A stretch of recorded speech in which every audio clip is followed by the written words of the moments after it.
उपन्यास रचित अजामिल का प्रसंग। अजामिल ब्राह्मण कुल में जन्म लेने और राज पंडित का पुत्र होने का सौभाग्य उसके माथे पर था।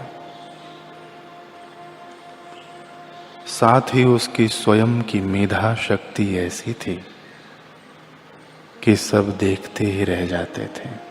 बड़ा बुद्धिमान। बाल्यावस्था में भी उसकी चंचलता शायद कहीं अज्ञात डगर पर खो सी गई थी। किसी महान ऋषि सी गंभीरता उसमें सहज ही दिखती थी। 5 वर्ष की आयु में जब अजामिल के पिता उसे गुरुकुल में लेकर गए तो वह अन्य सामान्य बालकों की तरह न तो रोया न ही अपनी शिक्षा दीक्षा हेतु अरुचि दिखाई। गुरुदेव को भी प्रथम दृष्टि में ही अजामिल ऐसा दीपक दिखा जो सही दिशा पाकर सूर्य बन सकता था। एक ऐसी नन्ही कली जो सुंदर फूल का रूप लेने को लालायित थी। गुरुदेव ने उसे विकसित करने का प्रण ले तुरंत अपना शिष्य स्वीकार कर लिया। उसी दिन से सनातन दीक्षा के साथ साथ अजामिल की वैदिक शिक्षा प्रारंभ हो गई। यूं ही 12 वर्ष व्यतीत हो गए। अजामिल ने इन 12 वर्षों में अन्य बालकों की तुलना में 12 गुना अधिक शिक्षा व ज्ञान को अर्जित किया। एक दिन गुरुदेव ने अजामिल को अपने पास बुलाकर कहा, अजामिल, आज तक तुम्हें घर से आश्रम और आश्रम से वापस घर तक ले जाने तुम्हारे घर का चाकर आता था, लेकिन तुम्हारे पिता के कथनानुसार अब तुम अकेले ही आने जाने योग्य हो गए हो। इसलिए अब मैं इस संबंध में जो आज्ञा देने वाला हूं उसे तुम दिमाग में ऐसे बिठा लेना जैसे एक सिक्के को एक बालक अपनी मुट्ठी में भींच कर रख लेता है और उसके गुम हो जाने के भय से उसकी तरफ हमेशा सजग रहता है। अजामिल, मैं जो आज्ञा देने वाला हूं वह केवल आज्ञा नहीं है बल्कि सख्त निर्देश भी है और तुम इसे मानना अवश्य।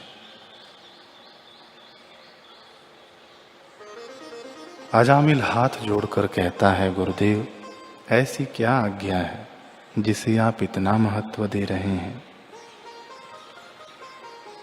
गुरुदेव ने आदेशात्मक स्वर में कहा, तुम्हें घर से आश्रम तक आने के लिए हमेशा बाहरी रास्ते का ही प्रयोग करना है। नगर के भीतर के मार्ग का प्रयोग कभी मत करना। यही मेरी आज्ञा है।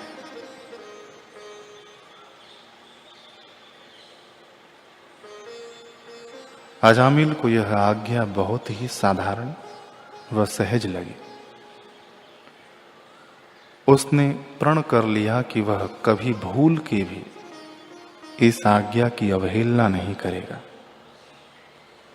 इसी आज्ञा में गुंथकर अजामिल का जीवन आगे बढ़ने लगा। रोज का क्रम, आना जाना, लेकिन बाहरी रास्ते से। समय का पहिया दौड़ता रहा। अब अजामिल 20 वर्ष का हो चला।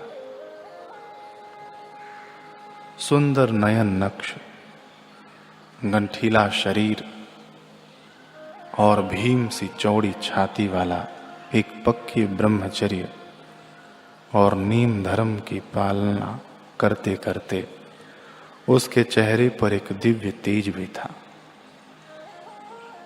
पीतांबर धारण कर माथे पर त्रिपुंड सजा। जब वह घर से निकलता था तो उसे देखने वाला हर व्यक्ति एक बार तो सोच में पड़ ही जाता कि कैसा दिव्य तेज और सुंदरता है इस बाके जवान की। केवल बाहरी रूप ही नहीं बल्कि उसके ज्ञान की भी चर्चा दूर दूर तक होने लगी थी। आज भी जब घर जाने के लिए अजामिल गुरु आश्रम से निकला तो हमेशा ही की तरह उसने नगर के बाहर के रास्ते वाले ही डगर पकड़ी, परंतु नगर के भीतर मार्ग से बाहर आते हुए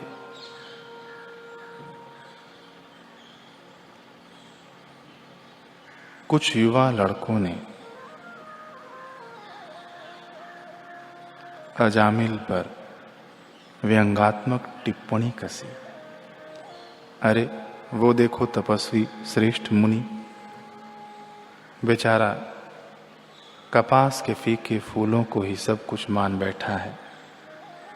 ओ भिक्षुराज, तनिक नगर के भीतर भी तो जाकर देखो।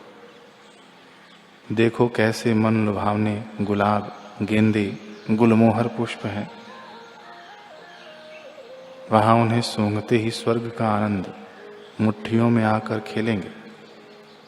ओ आदरणीय श्रेष्ठ, मुनि श्रेष्ठ, चले फिर नगर के भीतर। ऐसा कहते हुए युवा हंसने लगे। इस तरह अजामिल का उपहास करके वे नवयुवक आगे बढ़ गए। उनके शब्दों को सुनकर अजामिल को लगा कि शायद कोई सांसारिक ज्ञान ऐसा है जिससे वह अभी तक अछूता है।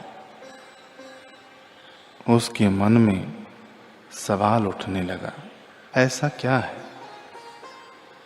नगर के भीतरी मार्ग पर जो मैं बाहरी मार्ग पर अनुभव नहीं कर पाया।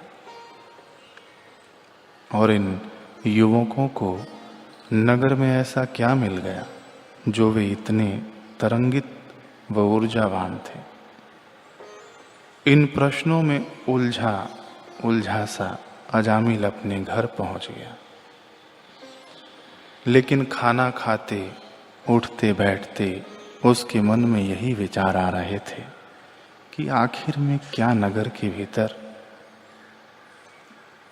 भीतर क्या है। तभी उसे गुरु आज्ञा के वचन भी याद आए कि गुरुदेव ने कैसे उसे भीतरी रास्ते पर जाने से सख्त मना किया था। यह स्मरण होते ही उसकी जिज्ञासा कुतूहल में बदल गई। आखिर ऐसा है क्या नगर के भीतर रास्ते पर। गुरुदेव ने भी मुझे वहां जाने के लिए यूं कड़ा मना क्यों किया।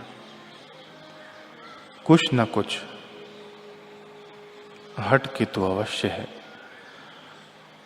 उसके मन में यह संकल्प विकल्प उठ ही रहे थे कि उसे जोर से किसी ने डांटा।